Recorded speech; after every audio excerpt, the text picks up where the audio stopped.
Nang bumagsak ako sa pagsusulit para sa scholarship sa Pilipinas, nawalan ako ng pag-asa na parang hinarangan ang pinakamalaking ruta ko patungo sa tagumpay sa buhay. Ito ang sinabi ng isang henyong inhinyero na nagtapos ng summa cum laude sa MIT na may luha sa kanyang mga mata sa aming huling panayam sa Google. Naniniwala ako sa loob ng 20 taon bilang nasa frontline ng recruitment na ang Silicon Valley ang tuktok ng mundo. At ang Pilipinas ay isa lamang bansang may teknolohiyang nakaraan. Kaya't hindi ako makapaniwala sa kanyang sinabi. Ngunit ang libu-libong resume na nakatambak sa aking mesa ang naghayag ng malupit na katotohanan. MIT, Oxford, Stanford. Ngayon, ang mga nangungunang elite mula sa buong mundo ay nagmamadali patungo sa NAIA. Bakit hindi New York o London, kundi Manila ang pinili nila?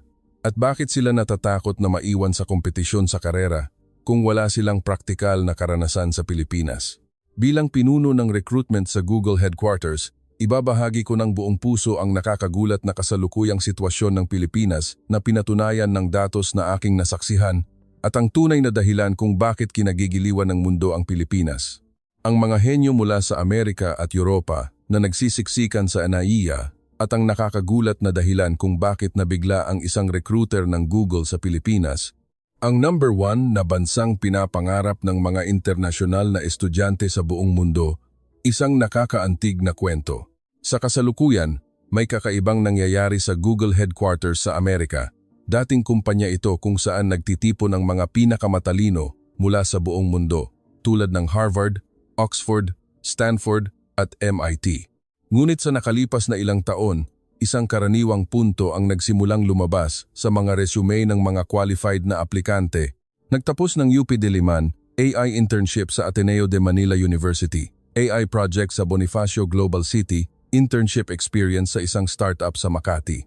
Habang lumilipas ang panahon, parami ang mga aplikante na may karanasan sa Pilipinas. Bukod pa rito, karaniwan nilang sinasabi, nang bumagsak ako sa pagsusulit para sa pag-aaral sa Pilipinas, inakala kong nawala sa akin ang pinakamalaking pagkakataon sa buhay ko.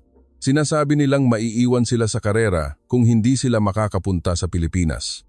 Bakit Manila at hindi Amerika, England o Canada?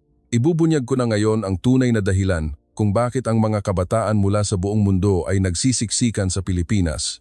Bago tayo magsimula, mangyaring mag-subscribe at mag-like sa video upang makatulong sa paggawa ng mga video. Nagpapasalamat ako sa lahat ng aking subscribers na nakasama ko at umaasa ako na maging malusog at laging masaya kayo hanggang sa katapusan ng taon. Kung sinusuportahan ninyo ang Pilipinas, mangyaring mag-iwan ng Pilipinas laban sa comment section. Ako si Mark Lee, 15 taong gulang, Global Head ng Recruitment sa Google Headquarters sa Mountain View, California. 20 taon na akong nagsisimula sa trabahong ito. Tuwing umaga, may daan-daang resume na galing sa buong mundo na nakatambak sa aking mesa. Computer Engineering PhD mula sa Harvard, AI Master's Degree mula sa MIT, Software Engineering Bachelor's Degree mula sa Oxford. Kapag nakakita ako ng ganitong mga pangalan, nagliliwanag ang aking mga mata. Sa loob ng 20 taon, halos lahat ng personal kong pinili na talento ay galing sa ganitong mga lugar. Ngunit kamakailan, may kakaibang nangyari. UP Diliman na naman, bulong ko habang umiinom ng kape sa umaga. Ang mga pangalan ng UP Diliman at De La Salle University ay madalas na lumilitaw sa mga career section ng mga aplikante. Sa una, inakala kong aksidente lang ito. Mga 1 o 2 siguro naman nangyayari yan, naisip ko. Ngunit nagpatuloy ang pattern na ito sa loob ng 1 buwan, 2 buwan. Sa katunayan, lumala pa ito. BGC AI Startup Internship, Makati Mobility Company Project Participation. Sinara ko ang resume at napangiti. Sa totoo lang, hindi ko masyadong pinahahalagahan ang Pilipinas. Inaamin ko, isa itong maayos na bansa. Kilala ito sa hospitality, mataas ang antas ng edukasyon, at hindi masama ang teknolohiya. Ngunit hindi ko inakala na ito ang lugar na dapat puntahan ng mga pinakamahusay na talento. Silicon Valley.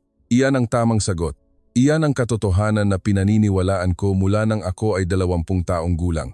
Nang matapos ko ang aking undergraduate degree sa MIT, kumuha ng master's sa Stanford at pumasok sa Google, iyon ang pinakamasayang sandali. Iyon ang formula ng tagumpay. Ngunit bakit ang mga kabataan ngayon ay patuloy na isinusulat ang Pilipinas sa kanilang resume? Inakala kong isa itong trend. Baka naman ang kultura ng Pilipinas, tulad ng K-drama o paglalakbay, ay nakakaapekto na rin sa mga resume. Mark, magsisimula na ang meeting ng team. Lumapit sa akin si Sarah, ang aking junior HR manager, isang matalinong kaibigan na 32 taong gulang. Sige, parating na ako. Inayos ko ang tambak ng mga resume at tumayo. Habang naglalakad patungo sa conference room, napaisip ako, masyado ba akong matigas ang ulo? Hindi. Ako ay isang taong naniniwala sa datos. Ang aking mga desisyon ay batay sa 20 taon ng karanasan at istatistika. At ang datos na iyon ay hindi pa nagkakamali kailanman. Nang buksan ko ang pinto ng conference room at pumasok, hindi ko inaasahan. Ang pulong ngayong araw ay magpapabago ng lahat ng aking pagkiling. Binuksan ni Sarah ang kanyang laptop at ikinabit ang screen sa projector. Ngayong araw, ibabahagi ko ang resulta ng pagsusuri ng data ng recruitment sa nakalipas na 6 na buwan. Kasama ako, 5 recruitment managers ang nakaupo. Una, tingnan natin ang kasalukuyang sitwasyon ng recruitment ng mga bagong inhinyero. Lumitaw ang isang bar graph sa screen. Bilang ng mga aplikante, rate ng pagpasa sa screening ng resume, rate ng pagpasa sa panayam mga karaniwang istatistika lang. Hanggang dito, pareho lang sa nakaraang taon. Ngunit nang i-click ni Sarah ang mouse, lumitaw ang isang bagong slide. Sa pagsusuri ng mga resume ng mga qualified na aplikante, nakakita kami ng isang kawili-wiling pattern. Ang item na karanasan ay biglang tumalon sa graph. Hindi ako makapaniwala. Ano ito? Ang mga kamakailang qualified na aplikante sa Google, kakaiba, lahat ay nakapunta sa Manila. Sa sinabi ni Sarah, biglang natahimik ang conference room.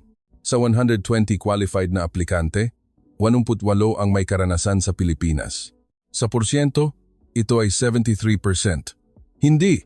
Kung titingnan ang success rate sa pangkalahatan ng aplikante, ito ay isang nakakagulat na 73%. Itinaas ko ang aking kamay. Hindi ba ito mali?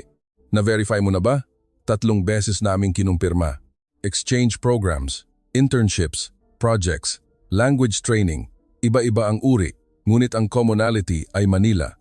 Isa pang miyembro ng team ang sumabat. Paano ang data noong nakaraang taon? Noong nakaraang taon ay 41%. Noong isang taon pa ay 28%. Patuloy itong tumataas. Ipinatong ko ang aking mga braso at tinitigan ang screen. May mali. Sa loob ng 20 taon, ito ang unang beses na nakakita ako ng ganitong pattern. Baka naman may bias sa partikular na paaralan o kurso. Tanong ko, computer engineering, electrical engineering, industrial engineering, at maging disenyo pantay-pantay ang distribusyon sa lahat ng larangan. Naglipat ng slide si Sarah. Ang mas nakakagulat pa ay ang average performance ng mga aplikanteng ito ay 18% na mas mataas kaysa sa average na aplikante. 18%? Sumandal ako pasulong. Kung ganyan kalaki ang pagkakaiba sa performance, hindi ito maaaring balewalain. Ang kanilang project completion rate, peer evaluation, at promotion speed ay lahat ay nakakalamang. Bumigat ang hangin sa conference room. Lahat ay nakatingin lang sa screen. Naisip ko sa aking sarili, baka may nakaligtaan ako. Hindi maaari. Ang Pilipinas ay isa lamang bansang islang sa Asya, hindi ba? Isang bansa na humahabol sa Amerika, sa teknolohiya at gumagaya sa England sa edukasyon, ngunit ang datos ay hindi nagsisinungaling. Ang datos na pinagkakatiwalaan ko sa loob ng 20 taon ay tumuturo ngayon sa Pilipinas. Mark, mayroon ka bang opinyon? Tanong ni Sarah. Nanahimik ako ng ilang sandali. Sa totoo lang, naguluhan ako. Sa ngayon, panoorin muna natin. Masyadong maaga para magdesisyon sa datos ng 6 na buwan lang, hindi ba? Ang sagot ko ay malapit sa paghingi ng paumanhin. Nang matapos ang pulong at bumalik ako sa opisina, umupo ako at nag-isip ng malalim. Ang mga resume sa aking mesa ay tila bago sa aking paningin. UP Diliman graduate, BGC Tech Valley internship, Ateneo AI project. Ang mga parira lang ito ay hindi na basta-basta makakadaan. Baka naman, bulong ko, ako ang nagkamali. Ngunit agad kong iniling ang aking ulo. Hindi. Ang 20 taon ng karanasan ay hindi maaaring tanggihan sa isang araw. Sa gabi, habang pauwi sa aking sasakyan, patuloy akong nag-isip. Baka naman may espesyal talaga sa Pilipinas? O isa lamang itong serye ng pagkakataon? Sa labas ng bintana, Nagdaan ang mga gusali ng Silicon Valley. Naniniwala ako sa buong buhay ko na ito ang sentro ng pinakamataas na teknolohiya sa mundo. Ngunit ngayon, hindi na ako sigurado. Ang datos ay malinaw at ang mga numero ay hindi nagsisinungaling. Sa gabing iyon, hindi ako makatulog ng maayos. Kinabukasan ng umaga, mas maaga akong pumasok sa trabaho. Hindi mawala sa isip ko ang nilalaman ng pulong kagabi. Pagdating sa opisina, agad kong binuksan ang computer at nagsimulang personal na suriin ang data ng recruitment sa nakalipas na 2 taon. Gusto kong kumpirmahin sa aking sarili ang inihayag ni Sarah. Binuksan ko ang Excel sheet at naglagay ng filter.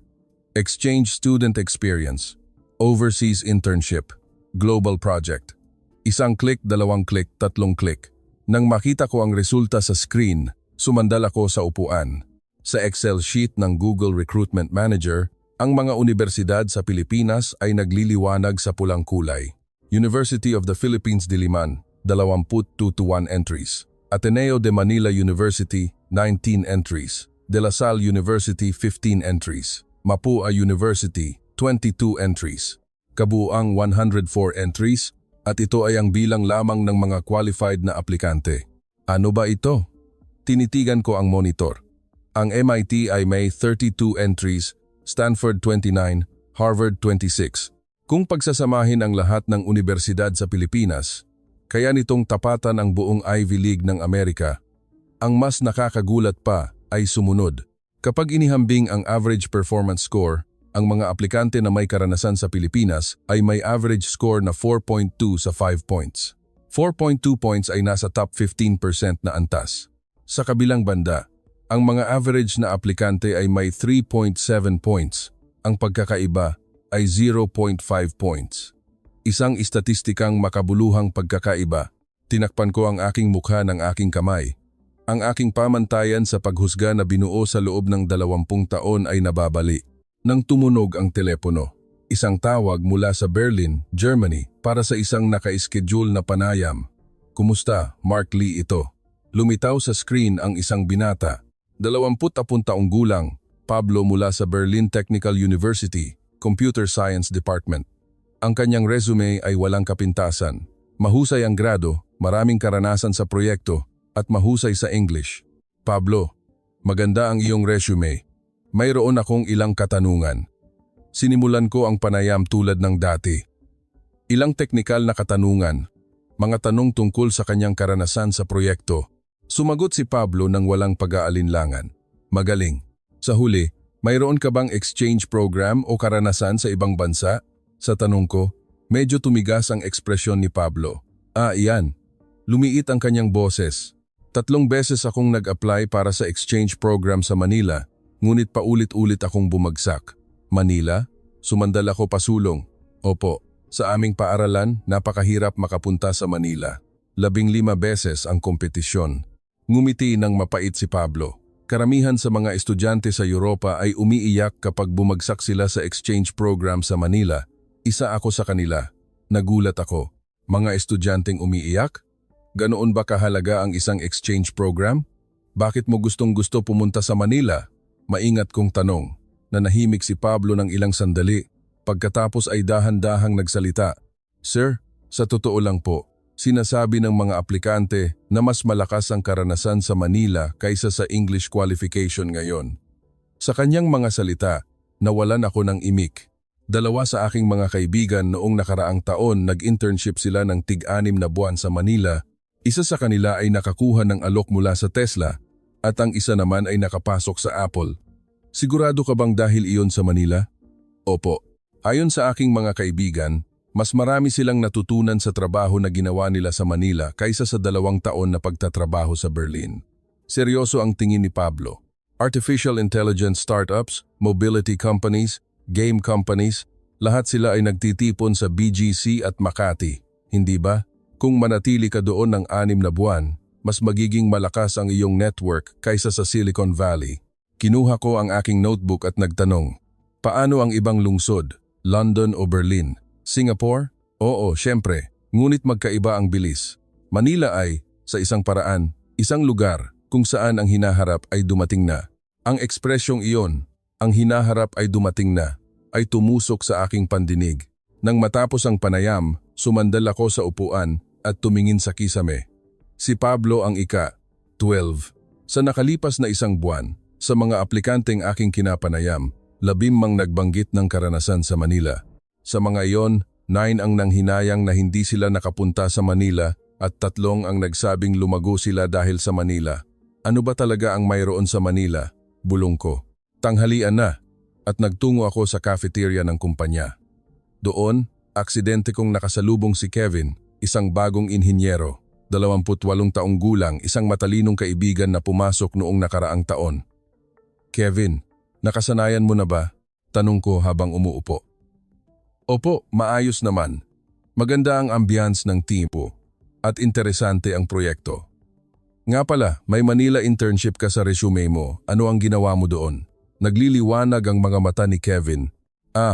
Iyon po ba? Iyon ang pinakamagandang 6 na buwan sa buhay ko. Ano ang maganda doon? Una, magkaiba ang bilis. Kapag may ideya, agad na ipapatupad at kahit magkamali, mabilis na susubukan ulit. Nagpatuloy si Kevin habang kinakagat ang kanyang sandwich. At network. 6 na buwan akong nanatili sa BGC at ang GCash, Angkas, Union Digital Bank lahat ay 30 minutong layo. Meeting sa tanghalian, tapos magkikita ulit sa gabi, normal na lang iyon. Kung ikukumpara sa Silicon Valley, tanong ko. Nag-isip si Kevin ng ilang sandali at sumagot. Malaki po dito, hindi ba? Mula San Francisco hanggang Palo Alto, aabutin ng mahigit 1 oras. Ngunit sa Manila, lahat ay magkakasama. Sobrang siksikan po. Naalala ko ang kasabihan na ang isang linya ng internship experience sa isang Filipino startup ang susi sa pagbubukas ng pinto ng Silicon Valley. Kaya nakatulong iyon sa pag-apply mo sa Google? Sobrang laking tulong po. Sa panayam, 20 minuto naming pinag-usapan ang Manila.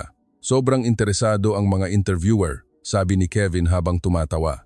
Tahimik akong kumain ng salad at nag-isip, baka may nakaligtaan nga talaga ako? Nang matapos ang tanghalian at bumalik ako sa opisina, may dumating na email galing sa opisina ng Vice Presidente. Mark, pumunta ka sa aking opisina bukas ng 10 a.m. Maikli at malinaw ang mensahe, ngunit may masamang kutob ako. Kinabukasan ng umaga, kumatok ako sa pinto ng opisina ng Vice Presidente. Pasok, binuksan ko ang pinto at nakita kong nakatayo ang Vice Presidente at nakatingin sa labas ng bintana. Umupo ka, Mark. Umupo ako sa upuan. Nakakuha ka na ba ng report tungkol sa recruitment trend kamakailan? Opo, nakita ko po ang inihayag ni Sarah. Ano ang tingin mo? Tanong ng Vice Presidente habang humaharap. Sumagot ako ng totoo. Sa totoo lang, hindi pa ako sigurado. Malinaw ang datos, ngunit hindi ko alam kung bakit. Kaya nga ipadadala kita. Ha? Pumunta ka sa Pilipinas. Tignan mo mismo. Nagulat ako sa sinabi ng Vice Presidente. Pilipinas po? Bakit po ako? Ikaw ang pinuno ng recruitment, hindi ba? Ang datos ay tumuturo sa Pilipinas. Kailangan mong kumpirmahin mismo. Binuksan ng Vice Presidente ang folder sa kanyang mesa. BGC Innovation Hub, Makati Startup Drive, at 3 pangunahing universidad. Sapat na ang 1 linggo. Ngunit, ang sinasabi ng mga kabataan sa Amerika at Canada na maiiwan sila sa karera kung hindi sila makakapag-aral sa Pilipinas. Narinig mo rin iyon, hindi ba? Tinitigan ako ng Vice Presidente. Paano tayo makakapili ng pinakamahusay na talento kung hindi natin alam ang dahilan? Nawalan ako ng sasabihin. Aalis ka sa Lunes ng susunod na linggo. Ako na ang magpapabook ng tiket mo. Paglabas ko ng opisina, magulo ang aking isip. Hindi ko gustong pumunta sa Pilipinas. Sa totoo lang, ayaw kong aminin na may isang bagay doon na nakaligtaan ko sa loob ng 20 taon. Ngunit hindi ko rin ito matanggihan. Utos ito ng Vice Presidente at malinaw ang datos.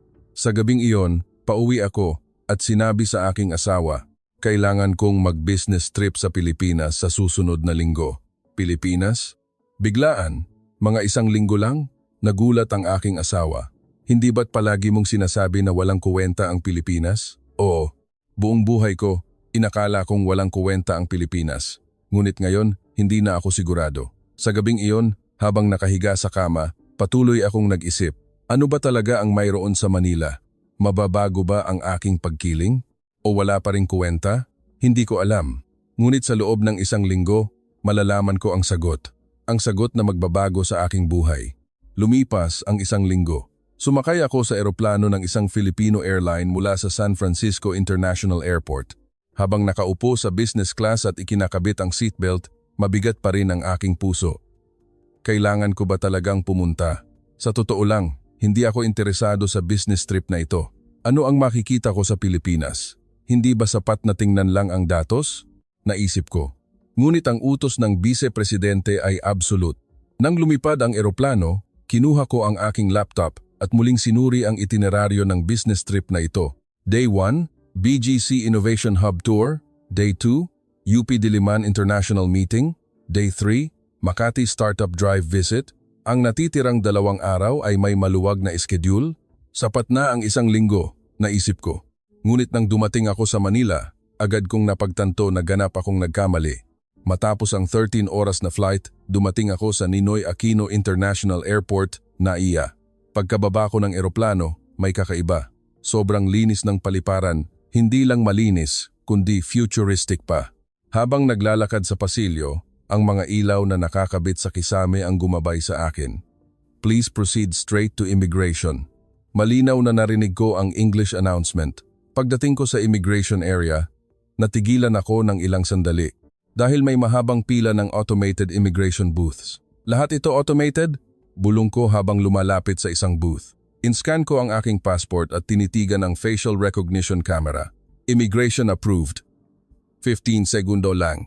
Sa San Francisco Airport, normal na ang pila ng 1 oras, ngunit dito 15 segundo lang. Ang pagkuha ng bagahe at pagdaan sa customs ay hindi rin umabot ng 10 minuto. Episyente naman, napilitan akong aminin. Paglabas ko ng airport lobby, lumapit ako sa information desk para sumakay ng taxi. Excuse me, paano po ako makakapunta sa Manila downtown? Sumagot ang empleyado sa perpektong English. I recommend the MRT or LRT. Take the MRT to Cubao or Ayala Station, then transfer to the LRT to get to your destination. Taxis can take up to an hour. MRT, LRT? Opo, makikita niyo po ang platform doon. Umaalis po ang tren every few minutes. Tumango ako at nagtungo sa platform. Pagbaba ko ng escalator, lahat ay nakaayos ng maayos. Pagdating ko sa platform, muli akong nagulat dahil may platform screen doors. Ibang level kaysa sa mga mapanganib na platform ng New York Subway. Sa electronic display board, ipinapakita ang oras ng pagdating ng tren sa minuto. Ang express train ay darating sa 2 minuto at 30 segundo. Ang announcement ay nag-play sa Filipino, English, at Chinese. Eksaktong 2 minuto at 30 segundo, dumating ang tren. Kahit ang posisyon ay eksakto, pagpasok ko ng tren, malinis ang mga upuan at mabilis na nagdaan ang tanawin sa labas ng bintana. Mas mabilis kaysa sa pagpunta sa downtown mula sa San Francisco Airport, naisip ko. Pagdating ko sa Manila Central Station, lumipat ako sa LRT. Sinabi nilang kung sasakay ako ng LRT, makakarating ako sa Makati, kung saan naroon ang aking hotel. Pagbaba ko sa istasyon ng LRT, perpektong konektado ang mga transfer pathways. Ang mga signages ay intuitive rin. Hindi ako maliligaw dito. Bumili ako ng beep card sa convenience store. Sa isang card na ito, pwede na kayong sumakay ng LRT, bus, at taxi. Paliwanag ng clerk. Bumili ako ng card ng may pag-aalinlangan. Sa Silicon Valley, kailangan mong gumamit ng iba't ibang app para sa bawat mode ng transportasyon, ngunit dito isang card lang. Sumakay ako sa LRT. Hapon ng weekday, ngunit malinis ang tren.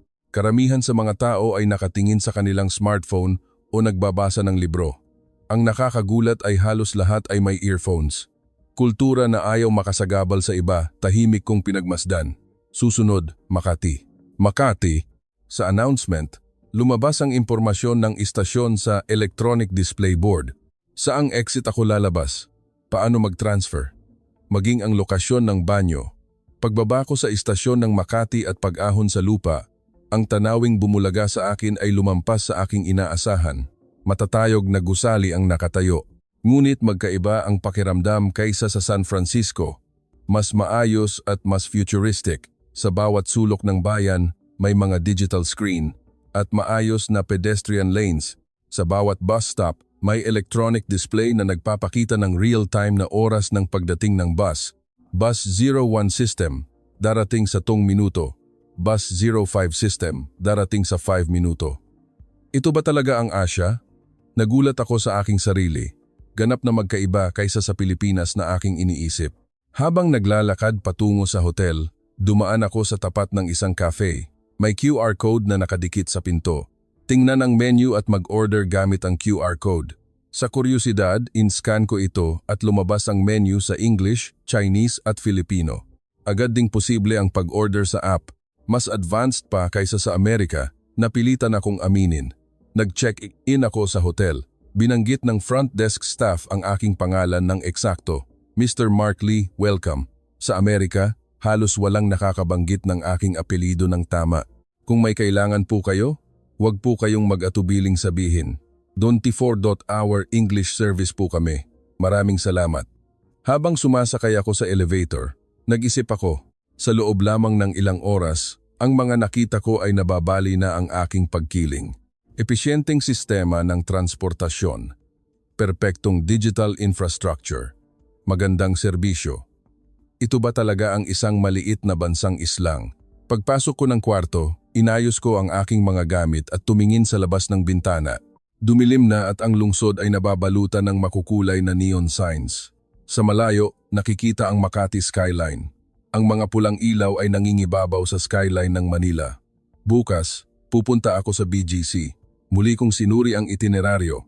BGC Innovation Hub, ang lugar na tinatawag na Silicon Valley ng Pilipinas. Sa totoo lang, wala akong masyadong inaasahan. Siguro pareho lang sa Silicon Valley. Ngunit tulad ng unang araw na lumampas sa aking inaasahan, may kutob ako na mangyayari rin iyon bukas. Sa gabing iyon, habang nakahiga ako sa kama, tumingin ako sa kisame. Ang mga nakita ko sa loob lamang ng ilang oras mula NAIA hanggang Makati ay patuloy na umiikot sa aking isip. Automated na sistema, eksaktong oras ng tren, pinagsamang beep card, real-time na impormasyon. Ang lahat ng ito ay normal lang. Naalala ko ang sinabi ni Sarah sa pulong, Manila, hindi na London, ang number 1 na lungsod para sa mga internasyonal na estudyante na pinili ng World University Ranking Organization. Sa unang pagkakataon, hindi ako naniwala. Ngunit ngayon medyo naiintindihan ko na. Sa labas ng bintana, nagliliwanag ang night view ng Manila. Milyon-milyong ilaw ang nagpapaliwanag sa lungsod. Ang bawat ilaw na iyon ay buhay ng isang tao, pangarap ng isang tao. At sa mga iyon, may mga internasyonal na estudyante rin mula sa buong mundo. Mula France, mula Germany, mula Canada, mula Brazil. Bakit nila pinili ang Manila? Sa bukas, mas maiintindihan ko pa, pakiramdam ko. Ipinikit ko ang aking mga mata. Ngunit hindi ako madaling makatulog. Masyadong magulo ang aking isip dahil ang mga paniniwala na binuo ko sa loob ng 10 taon ay isa-isa nang nagigiba. Kinabukasan ng umaga, maaga akong nagising. Nagtungo ako sa breakfast buffet ng hotel at maraming banyaga ang nakita ko. Westerners, Middle Easterners, Southeast Asians, iba't iba. Sa isang mesa, narinig ko ang French, sa isa pang mesa, Spanish. Internasyonal na lungsod nga, naisip ko habang kumukuha ng salad at kape at umupo. Ang itineraryo ngayong araw ay ang pagbisita sa BGC Innovation Hub. Nakatakda kaming magkita ng local guide sa lobby ng hotel ng 9 a.m. Eksaktong 9 a.m., pagbaba ko sa lobby, may isang dalaga na naghihintay sa akin. Mark Lee, hindi ba? Ako si Maria Santos. Ako ang magiging tour guide mo sa BGC ngayong araw. Magandang araw. Habang nakikipagkamay ako sa kanya, pinagmasdan ko siya. Isang matalinong babae na mukhang nasa early 30s. Mga 20 minuto ang biyahe sa kotse. Habang papunta, ipapaliwanag ko ang tungkol sa BGC. Sumakay kami sa kotse na naghihintay sa tapat ng hotel. Nang umalis ang kotse, kinuha ni Maria ang kanyang tablet at ipinakita sa akin. Ang BGC ay matagal nang tinatawag na Innovation Hub at sentro ng IT ng Pilipinas. Ngayon, nagtitipon dito ang mga nangungunang IT companies tulad ng Google, Mint at Kumu. Lumabas sa screen ng tablet ang aerial view ng BGC. Nakita ko ang mga matatayog na modernong gusali na magkakalapit. Marami rin bang startups? Tanong ko. Mahigit 2,000. Lalo na malakas ang artificial intelligence, fintech at entertainment sectors. 2,000? Nagulat ako. Hindi kasing dami ng Silicon Valley, ngunit napakalaking bilang para sa isang maliit na bansang islang. Sa labas ng bintana, nagdaan ang Metro Manila Skyway. Malinis at maayos na kalsada, organisadong mga sasakyan. Makikita niyo po doon ang Ayala Triangle Gardens. Itinuro ni Maria ang labas ng bintana. Isang malaking glass building ang bumungad sa aking paningin. Sa ilalim ng gusali, may istasyon at sa itaas, may mga opisina, pinakamagandang lokasyon. Pumasok kami sa BGC.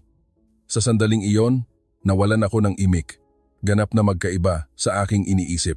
Hindi ito mga karaniwang glass buildings. Nagtitipon dito ang mga natatanging arkitektura na naglalaman ng identity ng bawat kumpanya. Mas futuristic kaysa sa Silicon Valley, napilitan akong aminin. Ang unang lugar na binisita namin ay ang Artificial Intelligence Research Institute ng isang malaking IT company sa Pilipinas. Pagpasok namin sa lobby, isang malaking media wall ang sumalubong sa mga bisita. Ang digital art na real-time na nilikha ng artificial intelligence ang bumalot sa pader. Mr. Mark Lee, isang binatang researcher ang nakipagkamay. Ako si Mr. Tan mula sa AI Research Team.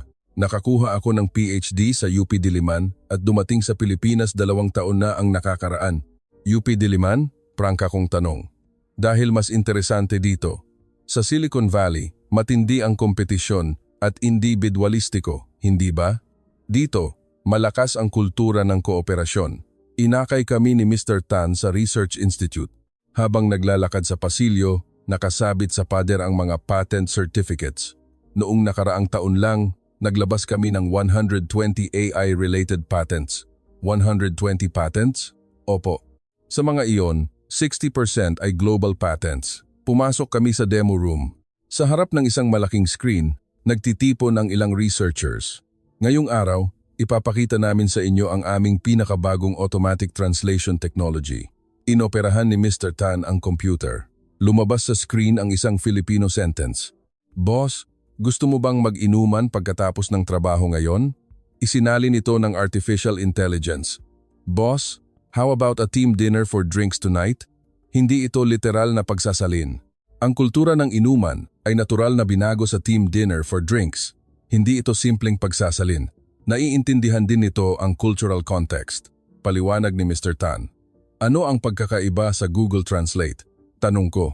Ang Google ay text-based, ngunit kami ay context-based. Isinasaalang-alang namin kung sino, kailan, saan, at kanino nagsasalita. Ang susunod na demo ay mas nakakagulat. Real-time simultaneous interpretation. Nagsalita si Mr. Tan sa Filipino. Ang pag-unlad ng artificial intelligence technology ay ganap na magbabago ng ating buhay.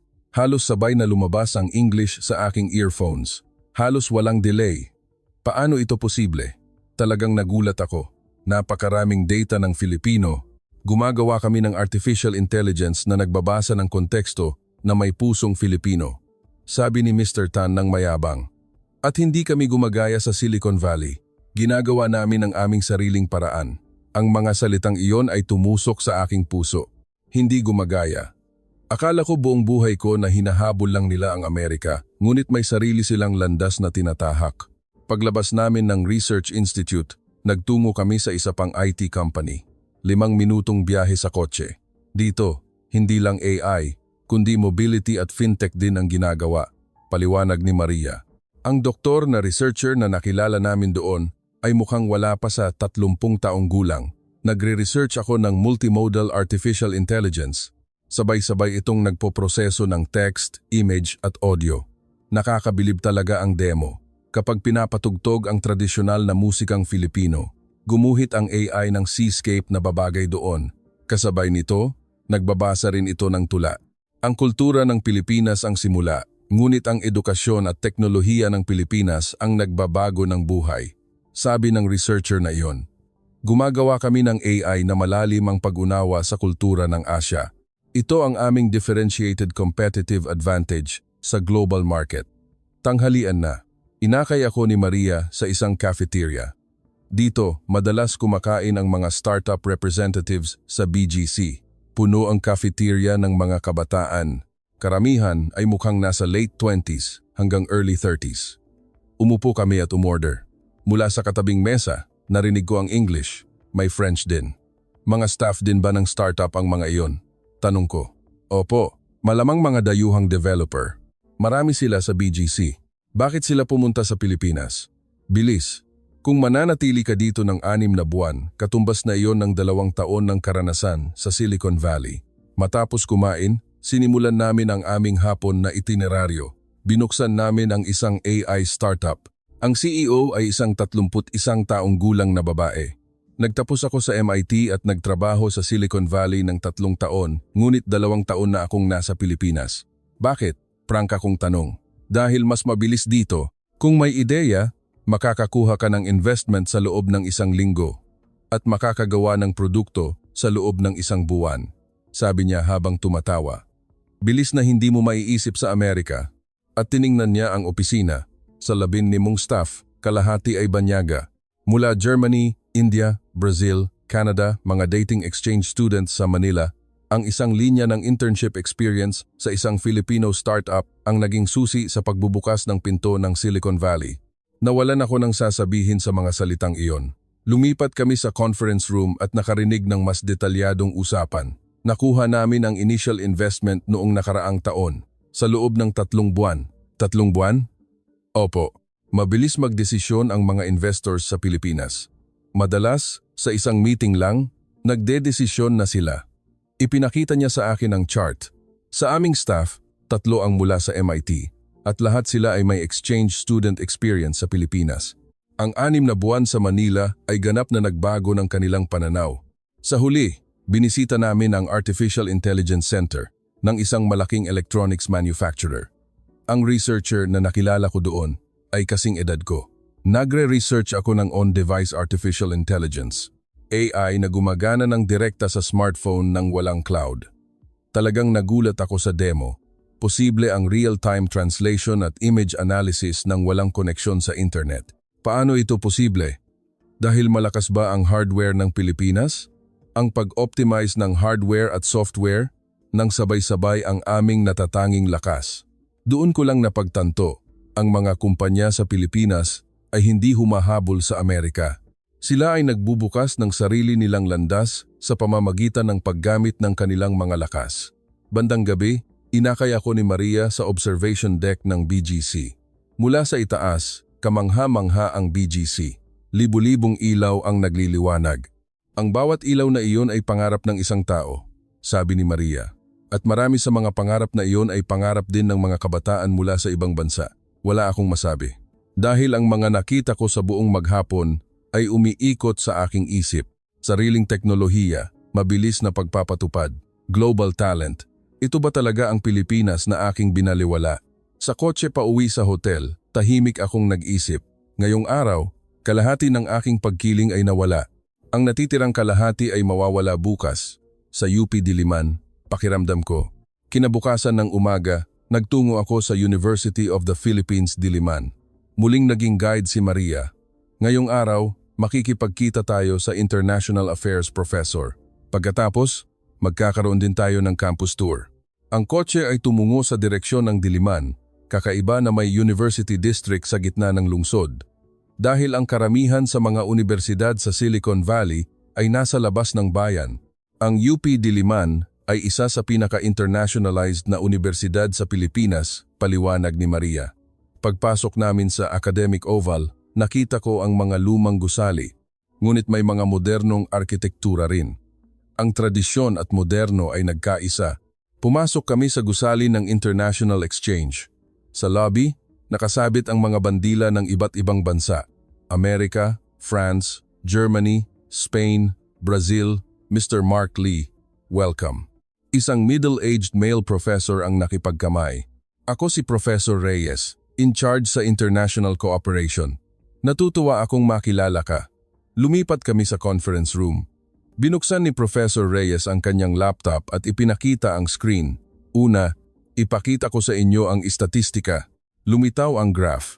Ito ang kasalukuyang sitwasyon ng exchange student applications. Ang applications para sa exchange program ngayong fall semester ay 2847.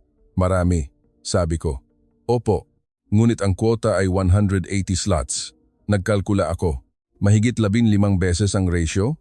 Eksakto, 15.8 beses. Noong nakaraang taon ay 12 beses. Patuloy itong tumataas. Naglipat ng slide si Professor Reyes. Manila, hindi na London, ang number 1 na lungsod para sa mga internasyonal na estudyante na pinili ng World University Ranking Organization. Lumabas sa screen ang ranking table. Manila ang number 1, London number 2, Sydney number 3. Totoo ba ito? Hindi ako makapaniwala. Opo. Inihayag ito noong nakaraang taon. Sa lahat ng aspeto edukasyon, kaligtasan, cost of living, job opportunities, Manila ang number 1. Itinuro ni Professor Reyes ang labas ng bintana. Sa mga estudyanteng nakikita ninyo doon, kalahati ay banyaga. Totoo nga, pagtingin ko sa mga estudyanteng naglalakad sa campus, iba-iba ang lahi. Saan po nanggagaling ang pinakamaraming estudyante? France ang number 1. Sumunod ang Germany, Spain at Canada. Bakit nila pinipili ang Pilipinas? Nagtanong ako ng isang mapagpasyang tanong. Nag-isip si Professor Reyes ng ilang sandali at sumagot. May 3 dahilan. Una, mataas ang kalidad ng edukasyon. Ang aming universidad ay nasa top ng World University Rankings. Pangalawa, ligtas. Ang Manila ay isa sa mga pinakaligtas na lungsod sa mundo. Iyon ang naramdaman ko rin kahapon. Kahit gabing-gabi, hindi ako natatakot maglakad sa bayan. Pangatlo, at ang pinakamahalaga, ay pagkakataon. Pagkakataon, opo, kung mag-aaral ka sa Manila ng 6 na buwan, magbubukas ang iba't ibang pagkakataon startup internship sa BGC, malaking kumpanya project, AI Research Lab participation. Nagkwento si Professor Reyes ng isang halimbawa. Noong nakaraang taon, may isang estudyante mula France. Management ang major niya, ngunit nag-intern siya sa isang malaking IT company dito. Pagkatapos ng 6 na buwan, bumalik siya sa France, ngunit nakakuha siya ng alok mula sa Louis Vuitton dahil daw sa kanyang karanasan sa Pilipinas. Tumango ako. Ang sinasabi ng mga kabataan sa Amerika at Canada na maiiwan sila sa karera kung hindi sila makakapag-aral sa Pilipinas, hindi ito exaggeration. Talagang hindi exaggeration. Totoo iyan. Nagpakita muli si Professor Reyes ng isa pang slide. Ito ang Graduate Tracking Survey. 85% ng mga exchange students mula sa Manila ay nakakuha ng trabaho sa loob ng 6 na buwan pagkatapos ng graduation. 85%? Opo. Ang mga average na estudyante ay 68%. Malinaw ang pagkakaiba. Nang matapos ang meeting, sinimulan namin ang campus tour. Una, nagtungo kami sa Central Library. Pagpasok, nagulat ako. Ang mga estudyante ay siksikan sa bawat mesa at nag-aaral. Ito ay 24 oras na bukas, paliwanag ni Maria. Sa isang mesa, isang Filipino student at isang dayuhang estudyante ang magkasamang nag-aaral. Nag-uusap sila na may halong English at Filipino. Ano ang ginagawa ng mga estudyanteng iyon? Siguro team project. Dito, pinagsasama ang mga Filipino at dayuhang estudyante para bumuo ng team. Sumunod, Engineering Department. Binisita namin ang Artificial Intelligence Lab. Doon, nakilala namin ang isang dayuhang estudyante, isang dalagang may blonde hair. Hello, ako si Anna, mula sa Germany. Ano ang iyong research? Natural Language Processing. Partikular, nagre-research ako ng AI para sa Filipino. Bakit Filipino ang pinili mo? Tanong ko. Ang Filipino ay talagang magandang wika para mag-research ng artificial intelligence. Komplikado, ngunit mayaman sa konteksto. Ipinakita ni Ana ang computer screen. Ang modelo na aking binuo ay kumikilala ng Filipino sa 98% accuracy. Sa English, 92% lang. Ganoon ba kalaki ang pagkakaiba? Opo. Marami rin ang uri ng mga letra sa Filipino at mahirap, ngunit kapag natutunan na, napakalohetical. Tanghalian na. Nagtungo kami sa student cafeteria. Nagulat ako dahil ang menu ay ipinapakita sa 6 na wika. Filipino, English, Chinese, Korean, French, Spanish. Pagbibigay pansin sa mga dayuhang estudyante, sabi ko. Siyempre, dahil 20% ng kabuuang populasyon ay banyaga. Maingay ang cafeteria, iba't ibang wika ang naririnig. Sa isang mesa, 4 na tao ang kumakain. Filipino, French, American, Korean natural silang nagtatawanan at nag-uusap. Pagkakita ko sa kanila, naisip ko, ito ang tunay na global education. Hapon na at binisita namin ang dormitoryo. Gusali ito ng international dorm. Sa lobby, nakilala namin ang isang Canadian male student. Mula ako sa University of Toronto. Dito ako ng isang semester para sa exchange. Kumusta sa Manila? Tanong ko. Ganap na lumampas sa aking inaasahan. Sa una, nagkaroon ako ng interes dahil sa anime, ngunit nang dumating ako, hindi lang pala iyon.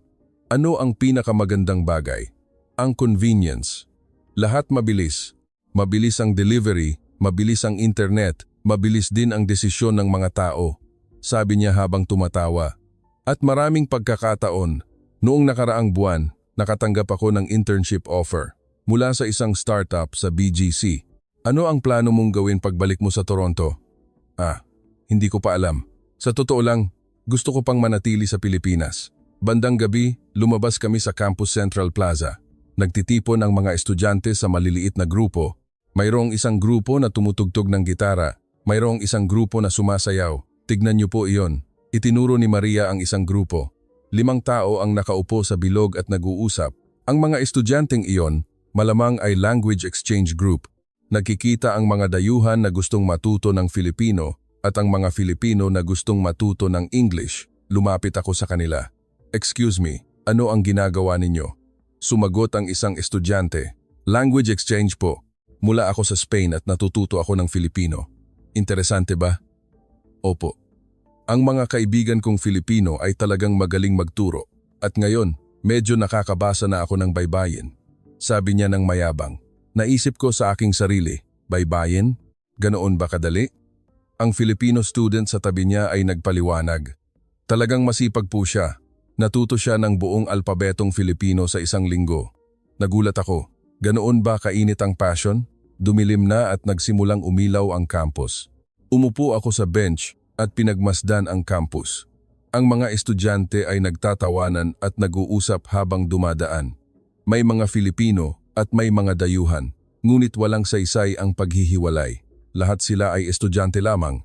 Ngayon, ang mapa ng mga kabataan sa buong mundo ay lumipat na mula Amerika, England, patungo sa Manila. Ang mga salitang iyon ay nararamdaman ko na ngayon. Lumapit si Maria. Kumusta po? Ang tour ngayong araw? Nagulat ako. Ganap na magkaiba sa aking iniisip.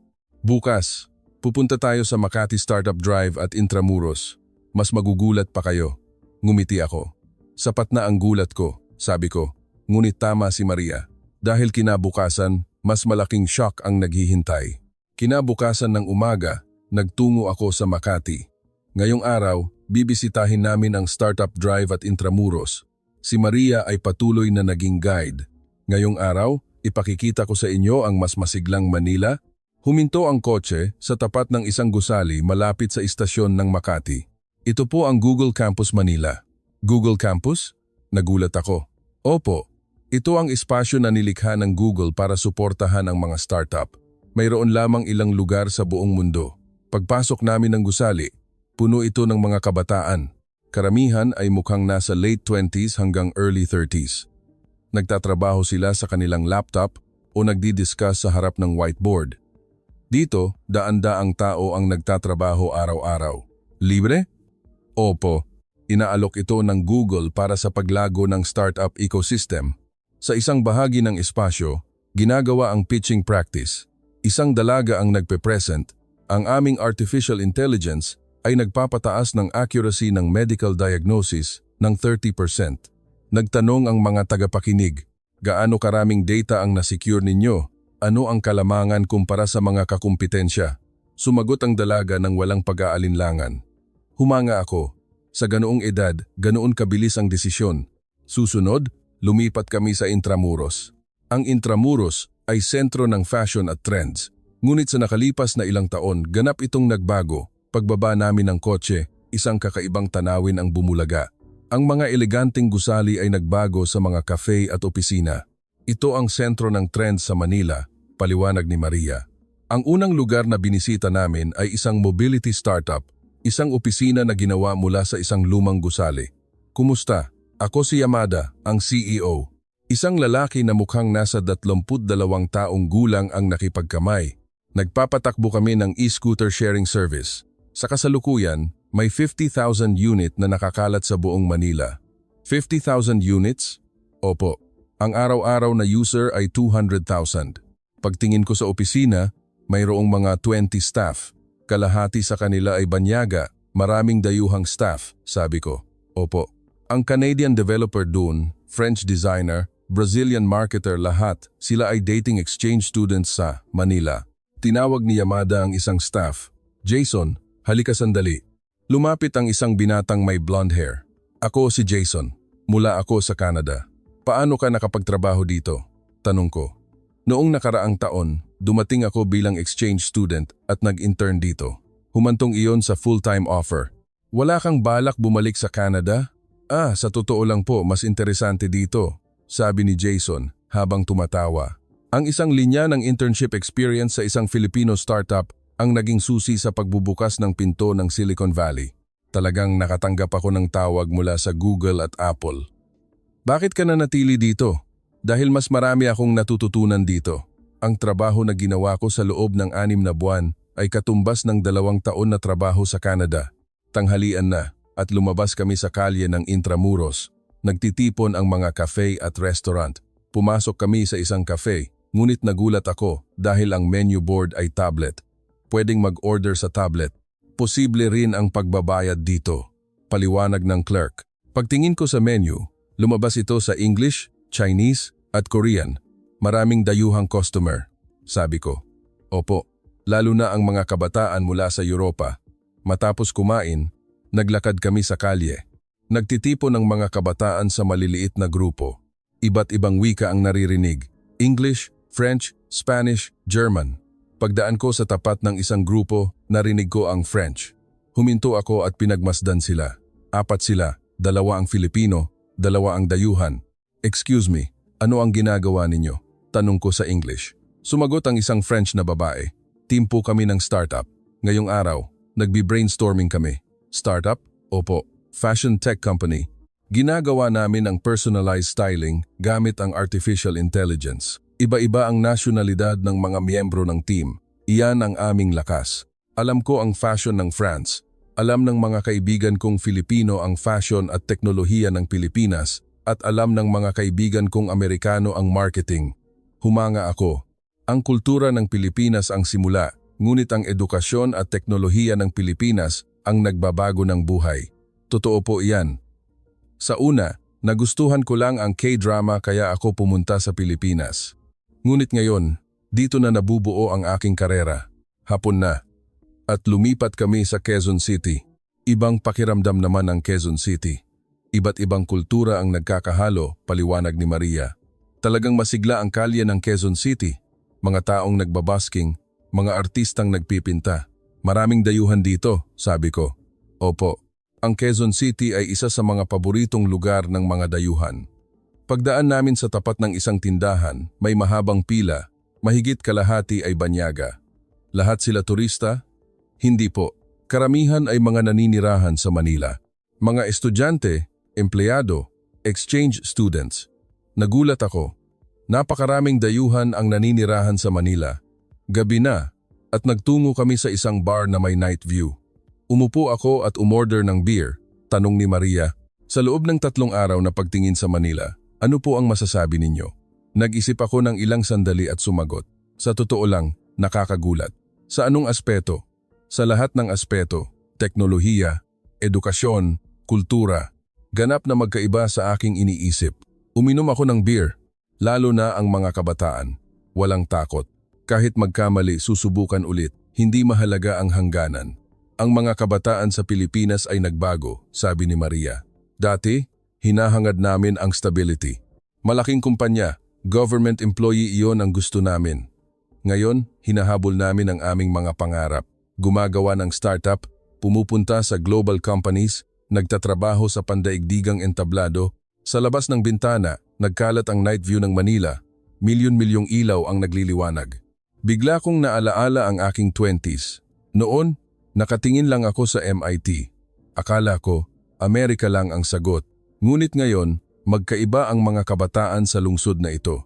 Ang mundo ang kanilang entablado. Ang pag-aaral sa Pilipinas ay hindi nakakaibang pagpipilian, kundi isang pagkakataon na sayang kung palampasin, bulong ko. Opo, tama. Ibinaba ko ang beer glass at nag-isip. Ano ang nakaligtaan ko sa buong buhay ko? Nang tumuro ang datos sa Pilipinas, hindi ako naniwala. Piniringan ng pagkiling ang aking mga mata. Ngunit sa loob ng 3 araw, personal kong nakita at naramdaman. Ang Pilipinas ay mas advanced kaysa sa aking iniisip. Sa ilang aspeto, mas higit pa sa Silicon Valley. Ano po ang gagawin ninyo bukas? Tanong ni Maria. Bukas, pupunta ako sa Google Manila office. Nakatakda akong makipagkita sa mga staff doon. Mga staff ng Google Pilipinas? Opo, lalo na. Gusto kong marinig ang kwento ng mga Filipino developers. Gusto ko nang matuto, ang mga nakaligtaan ko, ang mga hindi ko alam. Sa gabing iyon, bumalik ako sa hotel at humiga sa kama. Habang nakatingin sa kisame, naisip ko, 4 na araw na lang ang natitira. Napakabilis lumipas ng oras. Gusto ko pang makakita at matuto ng marami. Ngunit 1 linggo lang ang lahat. Sapat na iyon. Dahil marami na akong nabago. Ipinikit ko ang aking mga mata. Kinabukasan, may isa pang bagong pagkaunawa ang naghihintay. Kinabukasan ng umaga, nagtungo ako sa Google office sa BGC, isang high-rise building na malapit sa istasyon. Sa lobby, dumaan ako sa security procedure at sumakay sa elevator. Sa mataas na palapag, bumukas ang pinto. Welcome Mr. Mark. Isang dalaga ang sumalubong sa akin. Ako si Miss Reyes, from HR. Nakatanggap kami ng tawag mula sa headquarters. Natutuwa akong makilala ka. Nakipagkamay ako at pumasok sa opisina. Kahawig ng Google sa Silicon Valley ang ambiyanse, ngunit may kakaiba. Mas masigla at mas kabataan ang pakiramdam. Ngayong araw, makikipagkita kayo sa leader ng aming AI team. Si Miss Santos, talagang matalino siya. Inakay ako sa conference room. Ilang sandali, pumasok ang isang babae. Isang dalaga na mukhang nasa 25 taong gulang. Hello, ako si Miss Santos. Ako si Mark Lee. Magandang araw. Magkaharap kami at umupo. Binuksan ni Miss Santos ang kanyang laptop at ipinakita ang screen. Ipapaliwanag ko sa inyo ang tungkol sa AI trend sa Manila. Kumuha ako ng panulat. Dati, ako ang nag-interview, ngunit ngayon, ako ang natututo. Prangka kong sinabi. Ngumiti si Miss Santos. Ayos lang po. Ako rin. Sa una, parang malayo ang headquarters. Inilipat niya ang unang slide. Sa BGC Innovation Hub lang, 60 AI startups ang nakakuha ng initial investment noong nakaraang taon. 60 companies? Opo. Ang density na ito ay kapareho ng Silicon Valley. Sa susunod na slide, lumitaw ang graph. At ang average age ng mga developer dito ay 28 taong gulang. Bata, mabilis, at walang takot. Kumuha ako ng notebook at nagtanong, kung ikukumpara sa Silicon Valley, ano ang pagkakaiba? Bilis. Dito, ang ideya hanggang prototype, pwedeng gawin sa 1 linggo. Sa Silicon Valley, aabutin ng 1 buwan.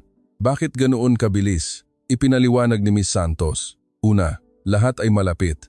Investors, developers, designers, lahat ay 30 minutong layo. Pangalawa, mabilis ang pagdedesisyon. Ang mga kabataang kumpanya sa Pilipinas ay mas pinahahalagahan ang pagpapatupad kaysa sa meeting. Tumango ako. Pangatlo, mas mapagpasensya sa pagkakamali. Dati, kapag nagkamali, tapos na. Ngunit ngayon, ang pagkakamali ay karanasan din. Sa loob ng 1 oras, nagpakita si Miss Santos ng iba't ibang data sa akin. Kasalukuyang sitwasyon ng AI investment, pattern ng paglipat ng talento, global cooperation examples. Patuloy lang akong kumuha ng notes. Hindi na ako nagulat na natututo ako mula sa isang junior na 19 taong mas bata sa akin. Sa halip, naging mapagpakumbaba ako. Mr. Mark, mayroon akong katanungan. Tanong ni Miss Santos. Sa headquarters, paano ninyo tinitingnan ang Pilipinas? Sumagot ako ng totoo. Sa totoo lang, underestimated namin. Kasama ako. Ngayon, ganap na itong nagbago. Dahil ang mga nakita ko sa loob ng 3 araw ay nagwasak ng lahat ng aking pagkiling. Ngumiti si Miss Santos. Mabuti po, sa totoo lang, dati, ang Pilipinas ay nakatingin lang sa Amerika. Ngunit ngayon, magkaiba na. Paano nagbago? Ngayon, ginagawa namin ang aming sariling landas. Hindi kami gumagaya, kundi lumilikha. Tanghalian na at nagtungo kami sa cafeteria ng kumpanya. Malaki at malinis ang cafeteria. Iba-iba rin ang menu. Filipino food, Western food, Chinese food lahat ay available, sabi ko. Para sa kapakanan ng mga empleyado. At ang pamilya ay pwede ring gumamit ng libreng hanggang 4 na beses sa 1 buwan. Totoo? Nagulat ako. Maganda rin ang benefits ng Google sa Silicon Valley, ngunit hindi ganito. Habang kumakain, pinagmasdan ko ang paligid. Ang mga empleyado ay komportable na nag-uusap. Hindi ko naramdaman ang hierarchy. Mukhang marami nang nagbago sa kultura ng kumpanya sa Pilipinas, sabi ko. Opo, dati, vertical, ngunit ngayon, horizontal, lalo na ang mga IT company. Hapon na, at nakipagkita ako sa aking mga team members. Lahat sila ay nasa late 20s hanggang early 30s. Habang nakikipag-usap ako sa kanila, naramdaman ko. Mayroon silang global mindset. Mahusay sila sa English at alam nila ang world trends. Mr. Mark, mayroon akong katanungan. Tanong ng isang binatang developer. Ang pagtatrabaho ba sa Silicon Valley ay pangarap pa rin? Nag-isip ako ng ilang sandali. Dati, oo. Ngunit ngayon, mukhang hindi na iyon ang tanging sagot. Bakit po? Hindi ba't may sapat na magagandang pagkakataon dito? Baka mas maganda pa, tumawa sila. Iyan din ang iniisip namin. Kaya may mga kaibigan din kami na tumanggi sa offer ng headquarters at nanatili dito. Gabi na at natapos ang meeting. Maingay ang bayan ng BGC dahil sa rush hour. Ngunit ang nakakagulat ay halos lahat ay umuuwi ng 6 o 7 p.m. Hindi ba kayo nag-overtime? Tanong ko. Kung walang espesyal na kaso, hindi po. Ang regular na oras ng pag-uwi ang prinsipyo. Sa Silicon Valley, nagtatrabaho sila hanggang 10 p.m. Kaya ba sila nagkaka-burnout? Tanong ni Miss Santos. Makatwiran ang kanyang sinabi. Ako rin, sa loob ng 20 taon, hindi ko alam kung gaano na ako napagod. Dito, pinahahalagahan namin ang work-life balance dahil ang masayang empleyado ay mas creative. Tumango ako, kaya pala sila mas confident. Habang pauwi sa hotel, patuloy akong nag-isip. Napakarami kong natutunan ngayong araw, lalo na kay Miss Santos. Siya ay 25 taong gulang pa lamang, ngunit malawak ang kanyang pananaw sa mundo at puno siya ng kumpiyansa. Ganoon ba ako noong edad na iyon? Sa totoo lang hindi. Palagi akong balisa at palaging gustong kilalanin. Ngunit ang mga kabataan sa Pilipinas na nakilala ko ngayong araw ay magkaiba. Alam nila ang kanilang halaga at sinasabi nila ang kanilang sariling landas. Sa gabing iyon, binuksan ko ang aking laptop at nagpadala ng email sa Vice Presidente. Formal na ibibigay ko ang report sa business trip sa Pilipinas pagbalik ko, ngunit paunang sinasabi ko na na-underestimate namin ang Pilipinas. Lalo na sa aspeto ng talento, ang Pilipinas ay nasa global standard na. Hindi, sa ilang aspeto, nangunguna na kami. Nang maipadala ang email, gumaan ang aking dibdib dahil ang dapat aminin ay dapat aminin. Sa labas ng bintana, nakikita ang night view ng Manila. 3 araw na lang ang natitira. Napakabilis lumipas ng oras. Day 5, libreng oras ko. Walang nakatakdang schedule. Nagising ako ng huli at naglakad-lakad malapit sa hotel. Habang naglalakad sa kalye ng Greenbelt, Paseo de Roxas, nakita ko ang mga luxury brand stores na nagtitipon. Ngunit hindi iyon ang nakakagulat. Sa mga taong naglalakad sa kalye, napakaraming banyaga. Middle Easterners, Europeans, Southeast Asians. Internasyonal na lungsod nga, naisip ko. Pumasok ako sa isang cafe at umorder ng kape. Umupo ako sa upuan malapit sa bintana at pinagmasdan ang mga tao. Sa katabing mesa, may 2 French ang nakaupo. Mas maganda magtrabaho sa Manila kaysa sa Paris, sabi nila. Oo nga, marami ring pagkakataon at hindi masama ang suweldo. Pinakinggan ko sila at higit sa lahat, ligtas, hindi ba? Kahit gabing-gabi, hindi ka natatakot maglakad. Masarap din ang pagkain, tumawa sila. Uminom ako ng kape at nag-isip. Bakit nila pinili ang Manila? Alam ko na ang sagot. Pagkakataon, kaligtasan, kalidad ng buhay lahat ay kumpleto. Hapon na, at nagtungo ako sa Intramuros. Isang lugar kung saan magkasama ang tradisyon at moderno. Habang naglalakad sa mga kalye, maraming dayuhang turista ang nakita ko. Mayroon ding mga nagsuot ng barong at Filipiniana at nagpapapicture. Isang European couple ang nakasuot ng tradisyonal na kasuotan at nagtatawanan. Ang ganda talaga, sabi ng babae. Ngumiti ako. Ang kultura ng Pilipinas ay ganoon pala kaganda. Nakita ko ang Makati skyline. Ang matatayog na gusali at ang tradisyonal na mga simbahan ay nagkaisa. Isang lungsod kung saan magkasama ang nakaraan at kasalukuyan iyan ng Manila, gabi na. At nagtungo ako sa isang restaurant mag-isa. Umorder ako ng adobo. Ipinaliwanag ng waiter habang inihahanda ang pagkain. Ganito po, ilagay ninyo sa kanin at kainin. Salamat. Habang kumakain, binalikan ko ang nakalipas na 4 na araw.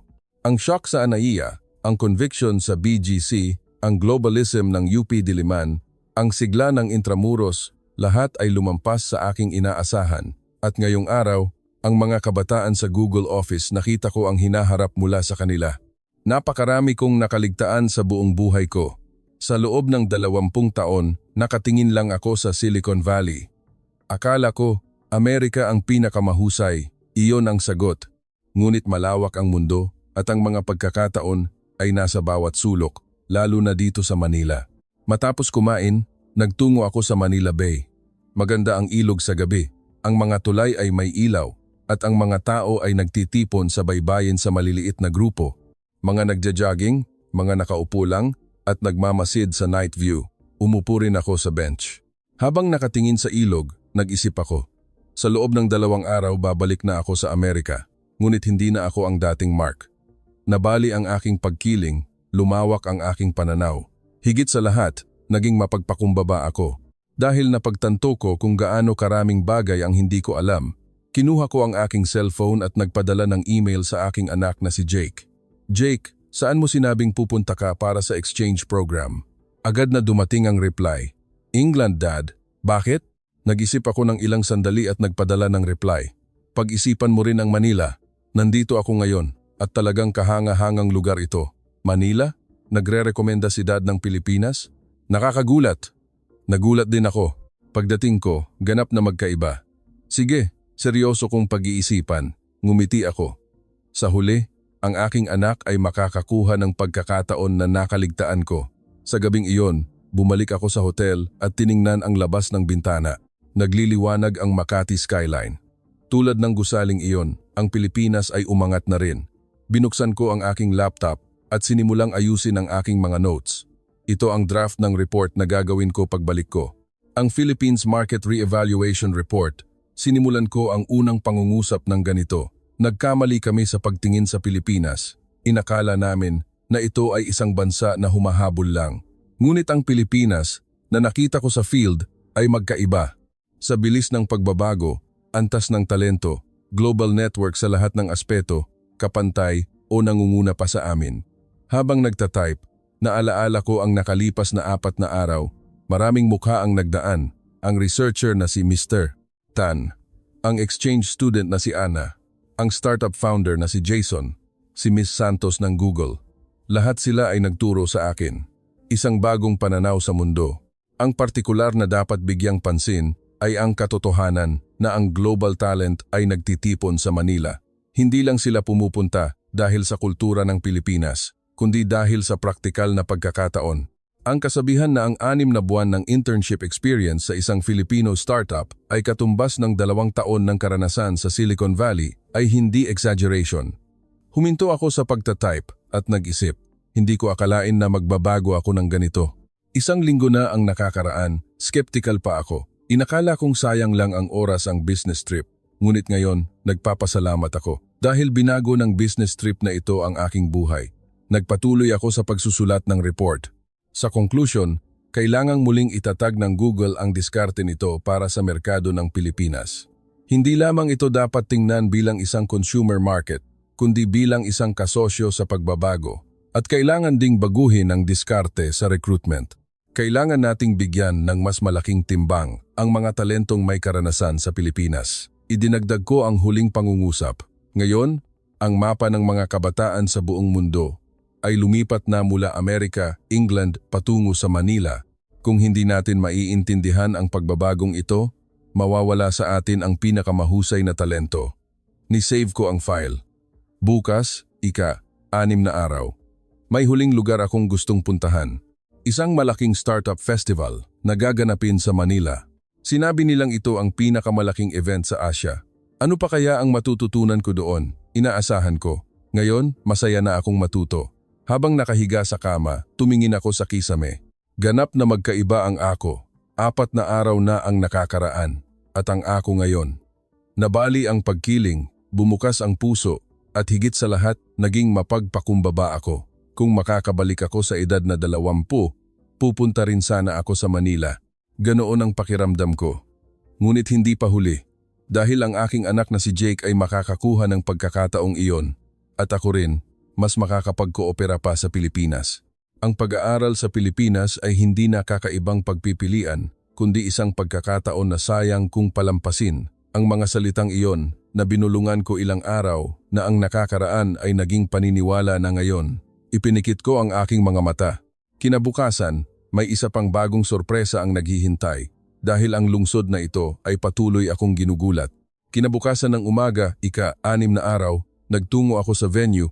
Pagbaba ko ng istasyon at paglalakad sa ilalim ng lupa, ang mismong pathway ay parang isang shopping mall. Ganoon pala ka-developed ang ilalim ng lupa. Pagdating ko sa convention center, maingay na ang entrada dahil sa dami ng tao. Nakabitin ang tarpaulin na ASEAN Startup Summit. Kinuha ko ang tiket at pumasok. Isang malaking exhibition hall ang bumulaga. May daan-daang booths at sa bawat booth may mga startup. Ang nakakagulat ay mahigit kalahati ang nagpe-present sa English. Sinisimulan na nila ang global from the very beginning. Huminto ako sa unang booth, isang AI medical diagnosis startup. Ang aming artificial intelligence ay nakakamit ng 95% accuracy sa cancer diagnosis. Ipinaliwanag ng CEO na mukhang nasa 28 taong gulang. Naka-export na kami sa 3 Southeast Asian countries at naghahanda na rin para sa Europe. Gaano na kayo katagal nag-umpisa? Tanong ko. 1.5 taon. Nakakuha kami ng initial investment noong nakaraang taon.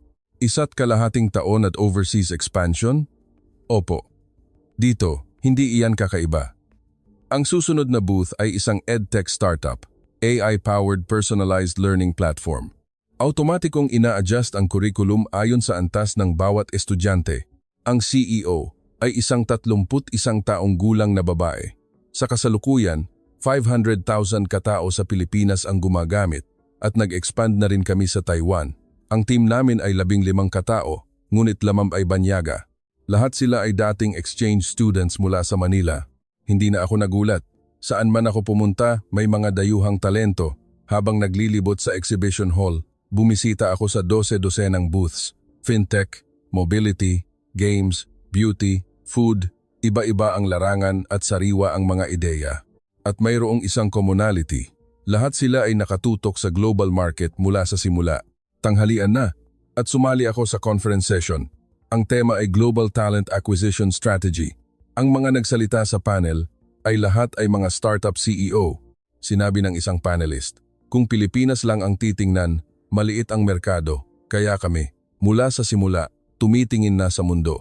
Idinagdag ng isa pang panelist, at ang talento, hindi rin namin tinitingnan ang Pilipinas lang. Dinadala namin ang pinakamahusay mula sa buong mundo. Paano ninyo inaakit ang mga dayuhang talento? Tanong ng isa sa mga tagapakinig. Kailangan lang ipakita ang vision. Kung malinaw nating ipapakita kung ano ang ginagawa namin at saan kami pupunta, darating ang mga tao, sabi ng pangatlong panelist habang tumatawa. At ang Manila bilang lungsod ay kaakit-akit, ligtas, maginhawa at masaya, hindi ba?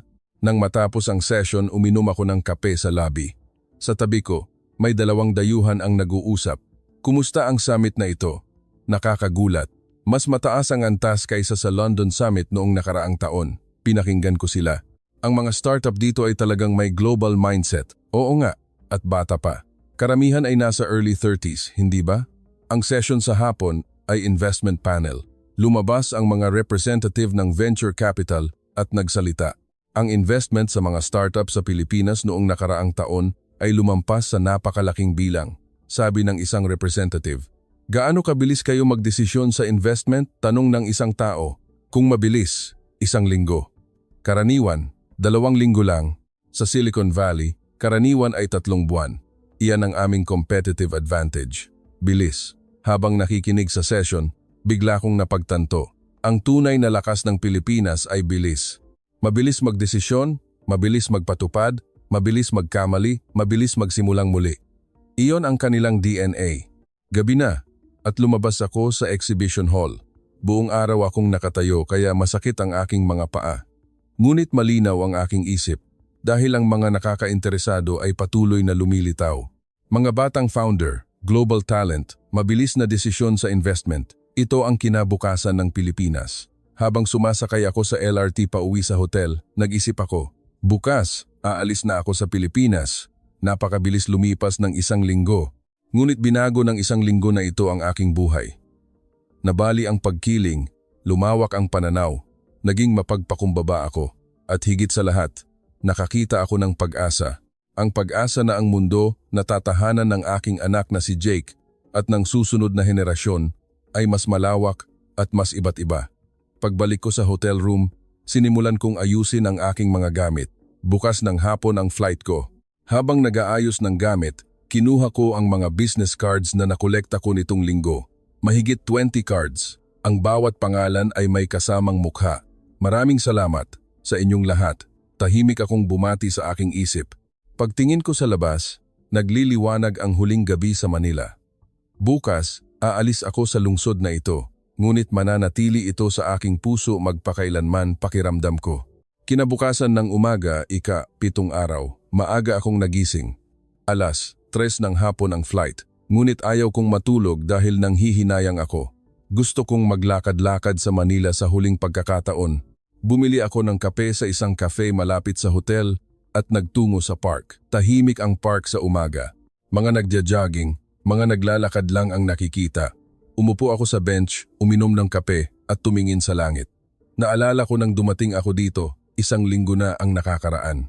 Noon, skeptical pa ako. Ano ang makikita ko sa Pilipinas? Ngunit ngayon, ganap na magkaiba. Ang Pilipinas ay lumampas sa aking inaasahan.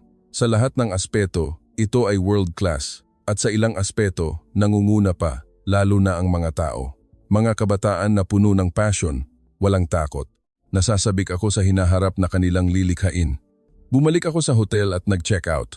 Nasiyahan po ba kayo sa inyong biyahe? Tanong ng front desk staff. Opo, talagang napakaganda, higit sa inaasahan. Babalik po kayo, hindi ba? Siyempre, sagot ko ng buong puso. Sumakay ako sa limousine bus patungo sa airport.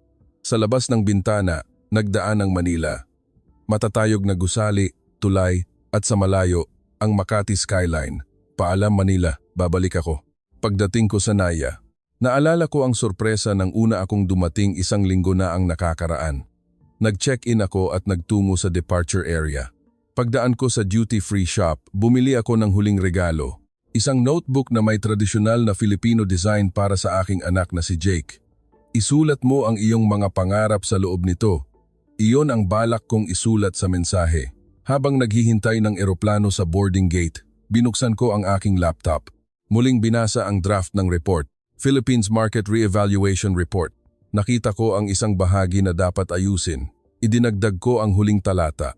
Sa pamamagitan ng business trip na ito, ang pinakamahalagang bagay na napagtanto ko ay masyado naming tinitingnan ang mundo ng makitid. Inakala namin na Amerika at Europa lang ang sentro ng pagbabago, ngunit ang Asya, lalo na ang Pilipinas, ay lumilitaw bilang isang bagong sentro. Upang patuloy na makuha ng Google ang pinakamahusay na talento, kailangan nitong maunawaan at tanggapin ang pagbabagong ito. Kailangan nating bigyan ng mas malaking pagkakataon ang mga talentong may karanasan sa Pilipinas at palakasin ang kooperasyon sa mga kumpanya sa Pilipinas. Nag-play ang boarding announcement. Mga pasahero patungo sa San Francisco, magsisimula na po ang boarding. Sinara ko ang aking laptop at tumayo. Sumakay ako ng eroplano at umupo.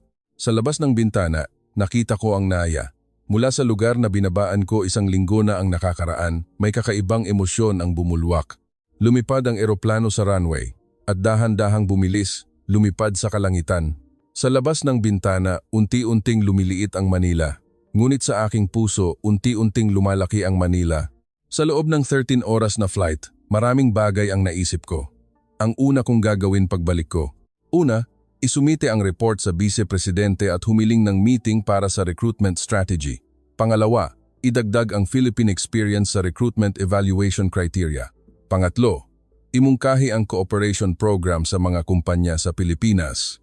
At ang pinakamahalaga, seryosong makipag-usap sa aking anak na si Jake. Jake, ang mundo ay mas malawak kaysa sa iyong iniisip. Hindi lang Amerika, tignan mo rin ang Manila. Tignan mo rin ang London. At tignan mo rin ang Singapore. Buong buhay ako. Amerika lang ang tiningnan ko, ngunit iyon ang aking limitasyon. Gusto kong makita mo ang mas malawak na mundo at mabuhay ng ganoon. Lumilipad ang eroplano sa ibabaw ng karagatang Pasipiko. Ipinikit ko ang aking mga mata at naalaala ang nakalipas na isang linggo. Ang conviction ng BGC, ang globalism ng universidad, ang sigla ng Intramuros, ang kabataan ng Google Office, ang kinabukasan ng startup, higit sa lahat ang mga tao, ang mga kabataan na puno ng kumpiyansa, walang takot, at nag-iisip sa pandaigdigang entablado. Kung ako ay ganoon noong edad na iyon. Ngunit hindi ako nang hinayang, sa halip, nagpasya ako. Sa natitirang bahagi ng aking buhay, mamumuhay ako ng iba. Mas malawak ang pananaw, mas mapagpakumbaba ang pagkatuto, mas bukas ang puso sa mundo. Dumating ako sa San Francisco Airport. Habang naghihintay sa immigration, pumila ako. 1 oras din ang inabot. Sa NAIA, 15 segundo lang. Sa Uber pa uwi, tinawagan ko ang aking asawa. Nakarating ka na? Oo. Kumusta? Bumalik ako. Oo. Marami akong natutunan. Kumusta sa Pilipinas? Nanahimik ako ng ilang sandali at sumagot. Ganap na binago ako, sa mabuting paraan. Pagdating sa bahay, inayos ko ang aking mga gamit. Dumating ang aking anak na si Jake para kumain. Dad, kumusta sa Pilipinas? Jake, napakarami kong sasabihin sa iyo. Magkaharap kami sa mesa. Inabot ko ang notebook na binili ko bilang regalo. Para ito sa iyo. Wow! Filipino traditional design. Oo.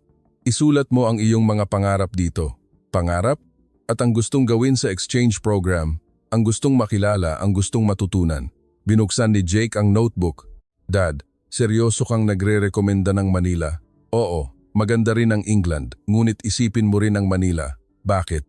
Nag-isip ako ng ilang sandali at sumagot. Nandoon ang hinaharap, at ang mundo na tatahanan ng iyong henerasyon. Ang sinasabi ng mga kabataan sa Amerika at Canada na maiiwan sila sa karera kung hindi sila makakapag-aral sa Pilipinas, hindi exaggeration. Talagang maganda. Oo, personal kong nakita na ang 6 na buwan sa Manila ay katumbas ng 2 taon sa Silicon Valley. Nagliliwanag ang mga mata ni Jake. Kung ganoon, hahanapin ko ang Manila Exchange Program. Magaling, tutulungan kita. Sa gabing iyon, umupo ako sa aking opisina at tinapos ang report. Konklusyon, ngayon, ang mapa ng mga kabataan sa buong mundo ay lumipat na mula Amerika at England patungo sa Manila. Hindi ito simpleng trend, kundi isang estruktural na pagbabago. Ang Pilipinas ay hindi na isang bansa na humahabol, kundi isang bansa na nangunguna. Kung hindi maunawaan at maia-apply ng Google ang pagbabagong ito, mawawala sa atin ang pinakamahusay na talento. Kaya, iminumungkahi ko ang sumusunod. 1. Idagdag ang Global Experience, Philippine Project Item sa Recruitment Evaluation. 2. Magtakda ng internship program sa mga pangunahing universidad sa Pilipinas. 3. Palakasin ang kooperasyon sa mga startup sa BGC Innovation Hub. 4. Pag-aralan ang pagpapalawak ng Google Manila at pagtatatag ng RD Center. Ni-save ko ang report at in-attach sa email. Bago ipadala sa Vice Presidente, muli kong binasa. Ito ba ang isinulat ko? 1 linggo na ang nakakaraan. Hinding-hindi ko ito maisusulat. Ngunit ngayon sigurado ako. Ito ang tama. Ito ang hinaharap. Pinindot ko ang send button. Sa labas ng bintana, nakikita ang gabi ng Silicon Valley. Maganda pa rin itong lugar. Ngunit ngayon, alam ko, hindi lang Silicon Valley ang nasa mundo. May Manila, may Singapore, at may Berlin. At ang bawat lungsod ay may sariling lakas at kaakit-akit. Kinuha ko ang aking cellphone at isinulat ang huling mensahe kay Miss Santos ng Google Manila Office. Miss Santos, maraming salamat sa inyong tulong. Marami akong natutunan. Sa lalong madaling panahon, babalik ako sa Manila. Magkita tayo ulit noon. Agad na dumating ang reply. Welcome po Mr. Mark. Sa susunod, mas marami pa po kaming ipapakita sa inyo. Ngumiti ako. Oo, sa susunod, mas marami pa akong makikita. Sa gabing iyon, payapa akong nakatulog. Natapos ang 1 linggong paglalakbay, ngunit ito ay isang bagong simula. Isang bagong buhay para sa akin na nawasak ang pagkiling at isang bagong papel bilang isang senior na magpapakita ng mas malawak na mundo sa susunod na henerasyon. Mga kaibigan, kumusta ang kwento ng 1 linggo ni Mark Lee, Google Hiring Manager? Ang pang-araw-araw na buhay sa Pilipinas na sa tingin natin ay karaniwan lang ay isang pagkakataon na ayaw palampasin ng mga kabataan sa buong mundo. Ipinagmamalaki ang Pilipinas, ngayon ay naging isang bansa na pinupuntahan ng mundo upang matuto. Kung susuportahan ninyo kami sa pamamagitan ng pag-subscribe at pag-like, makakakita kayo ng mas maraming kawili-wiling kwento. Ito ang Special Philippines na nagbabahagi ng mga nakakaantig na kwento mula sa ibang bansa. Maraming salamat.